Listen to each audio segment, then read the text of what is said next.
Samajwadi party के मुखिया अखिलेश यादव शुक्रवार को राधा रानी के धाम बरसाने पहुंचे, जहां उन्होंने मंदिर में पूजा अर्चना कर दर्शन किए। वहीं मीडिया से बात करते हुए भाजपा सरकार पर जमकर प्रहार किया।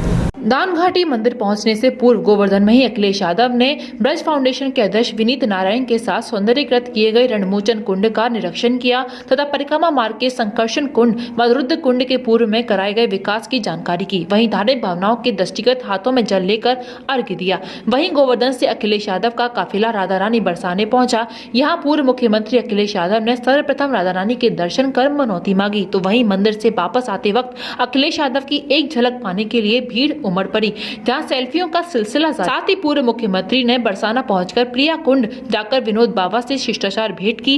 पत्रकारों से संक्षिप्त बातचीत में अखिलेश यादव ने योगी सरकार को कटघरे में खड़े करते हुए कहा, भारतीय जनता पार्टी के नेता ये भी नहीं बता पाएंगे कि उनके बड़े कार्य या फिर उपलब्धियां क्या है। एक्सप्रेसवे, मेट्रो, बड़े विद्युत उत्पादन, ट्रांसमीटर, गोवर्धन सौंदर्यीकरण योजना आदि सब हमारी सरकार की उपलब्धियां हैं। इनका मुख्य कार्य हमारे प्रस्तावित कार्यों को रोकना, अपना ठप्पा लगाना, हमारे किए गए कार्यों का शिलान्यास और उद्घाटन करना है। पूर्व मुख्यमंत्री अखिलेश ने कहा कि इनका एक भी MOU जमीन पर नहीं उतरा है। उत्तर प्रदेश को अगर किसी ने बर्बाद किया है तो केवल भारतीय जनता पार्टी ने किया है। किसान आंदोलन पर बोलते हुए कहा कि किसान चाहते हैं कि तीनों कानून वापस हों।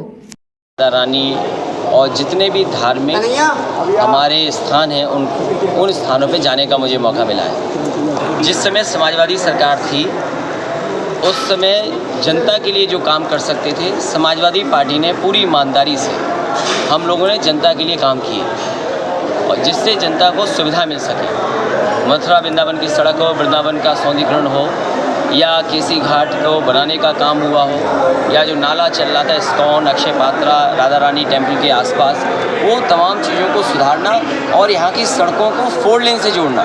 मुझे याद है कि गोवर्धन का बाईपास बनाने का यहाँ के लोगों ने कहा तो बाईपास बनना शुरू हो गया। गोवर्धन से आपका वृंदावन 4 लेन बननी थी, वो आज भी अधूरा है। ये कोसी वाली सड़क बननी थी, इसको भी प्रस्तावित था 4 लेन बनाने का, ROB बनाने का प्रस्ताव था। तो कई काम तो पूरे हुए हैं, लेकिन बहुत बड़ी संख्या में जो काम शुरू हुए थे 4 साल में भी भारतीय जनता पार्टी की सरकार वो पूरी नहीं कर पाई है। और उसका उदाहरण ये है कि राधा रानी मंदिर में जहाँ हम लोग खड़े हैं, बुजुर्गों के लिए, बच्चों के लिए जो सीढ़ी से चढ़ के नहीं आना चाहते हैं, जो बीमार हैं, जिनको हार्ट की दिक्कत है या अन्य कोई दिक्कत है, उनके लिए एक व्यवस्था की गई थी, रोप वे। 4 साल पूरे हो गए। सोचो ये सरकार कैसी सो रही है। ये सोने वाली सरकार है। आज जो जश्न मना रही है सरकार, मैं जानता हूँ कि मथुरा वृंदावन में और जो आपकी रैली होने जा रही है किसान पंचायत, ये किसान पंचायत किसान तो जगा ही रहे हैं, लेकिन जनता भी जाग गई है और आने वाले समय में जनता इनको उत्तर प्रदेश से हटा दोबारा सत्ता में वापसी होती है अगर आपकी और बरसाना राधा रानी के दर्शन करने आए तो राधा रानी से आपने ये प्रार्थना की तो सत्ता में वापसी होने के बाद बरसाना के लिए बरसाना को पलटा घोषित करेंगे आप? देखिए चंदा देने वाली भाषा भारतीय जनता पार्टी की है, लेकिन दक्षिणा देने की भाषा समाजवादी पार्टी की है। तो मैंने क्या मांगा है मैं नहीं बताऊंगा। तो बरसाने के लिए आप क्या देंगे वापसी? लेकिन मैं ये भरोसा दिलाता हूँ, जो मैं भाव पढ़ सकता हूँ आपके चेहरे पे और जो मैं जनता के बीच में देख रहा हूँ, जनता परिवर्तन चाहती है और जनता दुखी हुई है सरकार से। इसलिए दुखी हुई है कि आप सोचिए, बैंकें मार दी इन्होंने। हमें जो इंटरेस्ट मिलता था FD का वो 5% कम हो गया, डीजल पेट्रोल महंगा हो गया, उज्ज्वला कोई जला नहीं पा रहा है, आपके जितनी भी चीजें सब महंगी होती चली जा रही है। बीजेपी सरकार सबको निजीकरण कर रही है, निजीकरण में क्या रहेंगे? जो कानून बना रहे हैं उससे खेती बर्बादी हो जाएगी। और आदमी अपने सामान कब बेचता है? जब उसके ऊपर कुछ नहीं बचता। इन लोगों ने नोटबंदी करके, GST लागू करके और वैश्विक महामारी की वजह से हमारी पूरी अर्थव्यवस्था चौपट कर दी और उसी का परिणाम ये है कि इन्हें कुछ सरकारी चीजों को बेचना पड़ रहा है। निजीकरण पे क्या कहेंगे आप? अगर ये चाहती सरकार तो निजीकरण रोक सकती थी, लेकिन जानबूझ करके निजीकरण कर करके अपने कुछ लोगों को लाभ पहुंचाना चाहती है, कुछ लोगों के माध्यम से पूरे देश की अर्थव्यवस्था को कब्जा करना चाहती है। ये बहुत बड़ी साजिश और षड्यंत्र भारतीय जनता पार्टी के है। और याद रखें, जिस समय निजीकरण होगा सबसे ज़्यादा गरीब पिस जाएगा। भैया लोग आपके जिलाध्यक्ष लोकबड़ी पाल को कल इन्होंने जेल भेजा है, उन पर मुकदमे लगाए हैं। उन्हें मैं दुख है इस बात का कि सरकार जो पॉलिटिकल आंदोलन कर रहे हैं उन पर गंभीर धाराएं लगा रहे हैं। चित्रकूट में ऐसी धाराएं लगाई हैं जिसकी हम और आप कल्पना नहीं कर सकते। बिल्कुल जिला अध्यक्ष पे और हमारी पार्टी के कार्यकर्ताओं पे। जब मैं कल मथुरा वृंदावन आया तो मुझे पता लगा कि हमारे जिला अध्यक्ष को उन्होंने जेल भेज दिया है। मैं सरकार से जानना चाहता हूँ जिन अधिकारियों ने उन्हें जेल भेजा है, कम से कम जनता ये जानना चाहती है कि अगर मुख्यमंत्री उद्घाटन का उद्घाटन कर रहे हैं, मुख्यमंत्री अगर शिलान्यास का शिलान्यास कर रहे हैं, उन पे कौन सी धारा लगेगी ये सरकार बताए। सर वो हमारा अगर उद्घाटन हो गया तो हम तो ये कहते हैं कि हमारे कामों का भी उद्घाटन मुख्यमंत्री जी ने किया है, हमारे कामों का भी शिलान्यास किया है।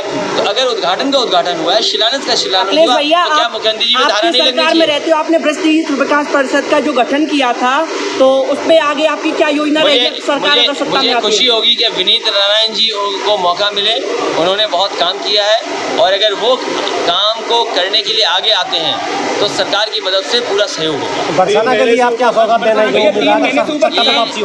दुनिया में ऐसे मंदिर, ऐसे कहानियाँ, ऐसे हिंदू माइथोलॉजी की जो जोड़ने वाली चीज़ें कहीं नहीं मिलेंगी। जैसे राधा रानी मंदिर है, बरसाना की जो होली है। मैं आपको भरोसा दिलाता हूँ बीजेपी तो क्योंटो नहीं बना पाई है, लेकिन राधा रानी का मंदिर, बरसाना, गोवर्धन और वृंदावन और जो केसी घाट है वो वर्ल्ड क्लास इंफ्रास्ट्रक्चर दे करके वर्ल्ड मैप पर लाने का काम करेंगे। इसलिए क्योंकि यहाँ पर दुनिया के लोग आते हैं। 3 महीने से किसान आंदोलन ऊपर हो गया है, क्या कहेंगे? ये किसान नहीं रुकेंगे, हम उन्हें बधाई देते हैं क्योंकि किसान रुकने वाले नहीं है और तभी रुकेंगे जब इस सरकार हटा लेंगे। और किसान से सब जुड़े हैं, आप भी खेती करते हैं जी, आप में जितने लोग हैं उनके परिवार के लोग होंगे जिन पे खेती होगी। बताओ धान की कहाँ मिस्त्री मिल गई, अभी सरसों खड़ी खेतों में बताओ कहाँ मिल गई, आलू के लिए क्या इंतजाम सरकार ने किया है, मक्के के लिए क्या इंतजाम किया, और इंतजाम तो किया नहीं, बिजली का बिल ठोक दिया आपने। बताओ बिजली का बिल कितना ठोक दिया आपने? भैया मैं ये कह रहा हूँ आपसे, भैया जैसे आपने कहा कि अब चुनावों के बाद, ग्राम पंचायत चुनावों के बाद आप साइकिल यात्रा पे निकलेंगे। लगातार पार्टी के कार्यक्रम होंगे जी, और ये शुरुआत है जी, जहाँ पर शिविर चल रहे हैं जी। आने वाले समय में रथ, साइकिल सब कुछ देखोगे कि भारतीय जनता पार्टी को भैया युवा गोपी कृष्ण हॉस्पिटल, जहां हड्डी एवं स्त्री रोग का आधुनिकतम उपचार होता है। खराब घुटने व कूल्हे का joint replacement, slip disc, sciatica, spondylosis आदि की spine surgery, high risk pregnancy की डिलीवरी एवं सिजेरियन, सभी प्रकार के फ्रैक्चर्स के ऑपरेशन, और मथुरा का एकमात्र टेस्ट ट्यूब बेबी सेंटर जहां अनेक निसंतान दंपतियों को कृत्रिम गर्भाधान प्रणाली द्वारा माता पिता बनने का सुख मिल चुका है।